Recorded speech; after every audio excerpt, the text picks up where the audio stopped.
Садыр Жапаров боюнча сөз козголгондо бул менин саясаттагы эң чоң жүрөк оорум да.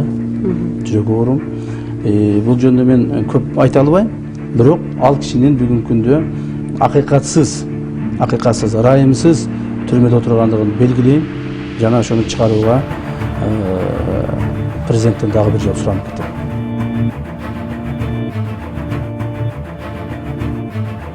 Эмне үчүн аган элге колдонгон мыйзамдар колдонбойт? Эмне үчүн жападан жалгыз Садыр Жапаров ушунчалык үй бүлөсүнүн кыйналганын, ушунчалык оор абалда турганын түшүндүрүп туруп, ырайым сураса дагы берилбейт?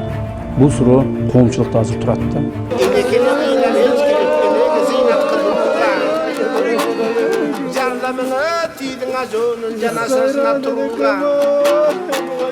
Canıge yukkandın jalp etip öçkön uğduna kan ötüp aң işten zırkırap kayıptay ketken uğduna kargaşa bolup kırsıktan kayrılbay ketken tuğruna. Beni keçir oğlum, keçir. Seni üylent almaya kaldım. Artık taşıntay et. Садырдын ушундай акыбалда чыкпай тургандыгы бул мындай бир ташбоордук деп эсептейм да.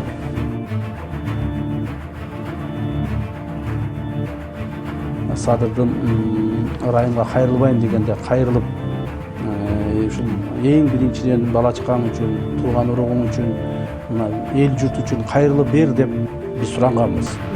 Да. Анан ошондо да кайрылды. Эми жыйынтык азырынча чыга элек, мен ушул Кудайдан суранам, ушу чыгып калат го депчи.